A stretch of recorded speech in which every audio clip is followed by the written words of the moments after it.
Good afternoon. My name is John Michael Turner. I currently reside in Burlington, Vermont. I served with Kilo Company, 3rd Battalion, 8th Marines as an automatic machine gunner. There's a term, once a Marine, always a Marine, but there's also the term, eat the apple, F the core.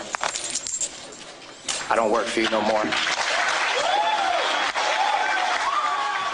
That was John Michael Turner stripping his medals and ribbons from his chest and throwing them into the audience to the applause of attendees at Winter Soldier. Turner then went on to describe some of his time in Iraq.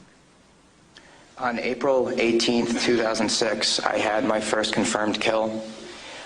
This man was innocent. I don't know his name. I called him the Fat Man. He was walking back to his house, and I shot him in front of his friend and his father. The first round didn't kill him after I had hit him up here in his neck area. And afterwards he started screaming and looked right into my eyes.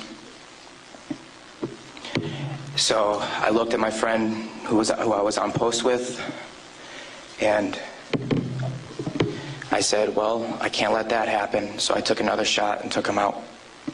He was then carried away by the rest of his family. It took 7 people to carry his body away. We were all congratulated after we had our first kills, and that happened to have been mine.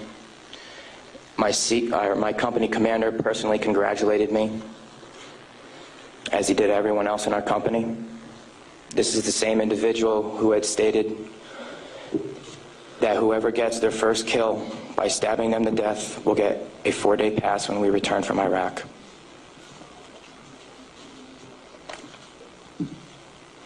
There was one incident where we got into a firefight just south of the government center, about 2,000 meters.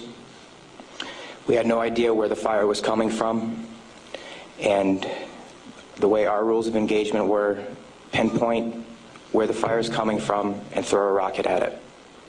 So with that being said, we still didn't know where the fire was coming from, and an 84mm rocket was shot into a house.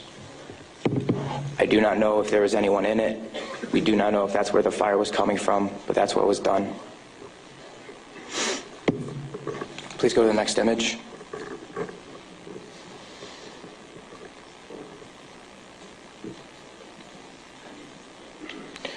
This man right here was my 3rd confirmed kill.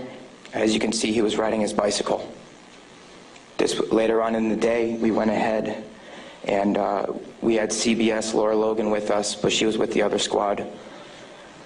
And so she wasn't with us, so myself and 2 other people went ahead and took out some individuals because we were excited about the firefight we had just gotten into, and we didn't have a cameraman or woman with us.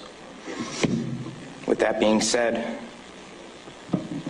anytime we did have embedded reporters with us, our actions would change drastically. We never acted the same. We were always on key with everything, did everything by the books. The man on the bicycle, he was left in the street for about 10 minutes until we realized that we needed to leave where we were. And his body was dragged about 10 feet to the right of him, where his body was thrown behind a rock wall, and his bicycle was thrown on top of him.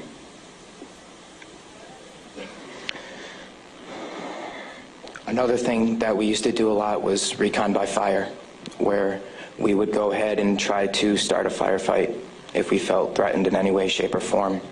There's one particular incident where we were working with the Iraqi Army and the Iraqi Special Forces in downtown Ramadi, and with our squad and the Iraqi Army, there was also lieutenant colonels, majors, first sergeants, and sergeant majors. Sorry, sergeants major. With that being said, the Iraqi Army would go into the house, kick in the doors, and then go ahead and shoot. And there were loud bursts of machine gun fire. We thought we were taking fire, but then we later found out that it was them.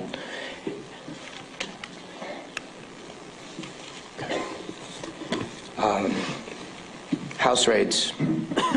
Because we were a grunt battalion, we were responsible for going on several patrols. A lot of the raids and patrols we did were at the night, around 3 o'clock in the morning, around there. And what we would do is just kick in the doors and terrorize the families. That was an image taken around 3 o'clock in the morning through night vision goggles. And that is the segregation of the women and children and the men. If the men of the household were giving us problems, we'd go ahead and take care of them any way we felt necessary, whether it be choking them or slamming their head against the walls. If you go back to that one picture, that was one man that wasn't taken, that was taken care of in a very bad way. Because of all the wiring that he had, it would be considered an IED making material. On my wrist, there's Arabic for FU. I got that put on my wrist just 2 weeks before we went to Iraq because that was my choking hand. And anytime I felt the need to take out aggression, I would go ahead and use it. Please go to the next picture. Next. There's an instance of detainees and how they were treated in a nice manner. Next. That is the Fatimat Mosque minaret. As you can see, it is ridden with bullet holes and holes in the top of it. Those were from mortars. And the next video that I'm going to show you is a tank round that went into that minaret, where we weren't sure if we were taking fire or not.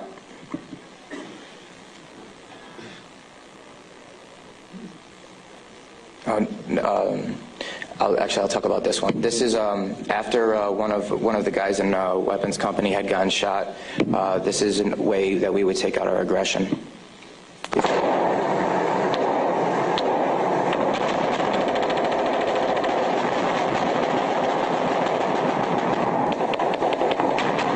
those of you who don't know, it is illegal to shoot into a mosque unless you are taking fire from it. There was no fire that was taken from that mosque. It was shot into because we were angry. Can you please play the next video?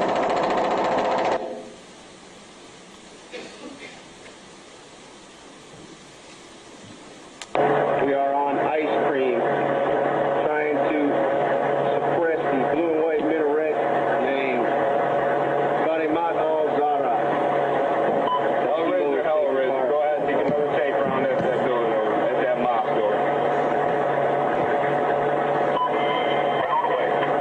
Another round. Kilo 2. Oh! Yes! Next image. That, okay. With that being said, there's many more stories and incidents for me to talk about, although we don't have the time to. But this just goes to show you that that was the after effect of the tank round. This just goes to show you that everyone sitting up here has these stories. And there's been over 1 million troops that have gone in and out of Iraq. So the possibilities are endless. Next image, please.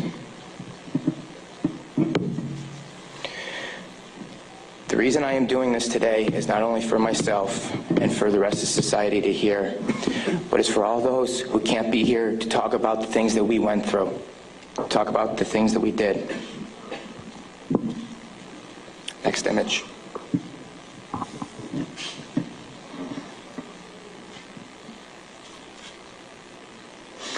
Those 4 crosses and this memorial service were for the 5 guys in Kilo Company, 3rd Battalion, 8th Marines that we lost.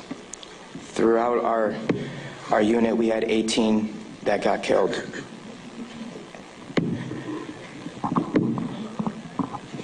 With that being said, that is my testimony. I just want to say that I am sorry for the hate and destruction that I've inflicted on innocent people. And I'm sorry for the hate and destruction that others have inflicted on innocent people.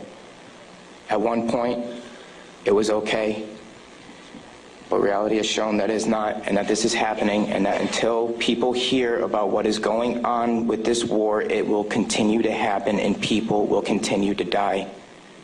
I am sorry for the things that I did. I am no longer the monster that I once was. Thank you. Former Marine John Michael Turner fought with the 3rd Battalion, 8th Marines. The videos and photos the soldiers showed can be seen at our website, democracynow.org. This is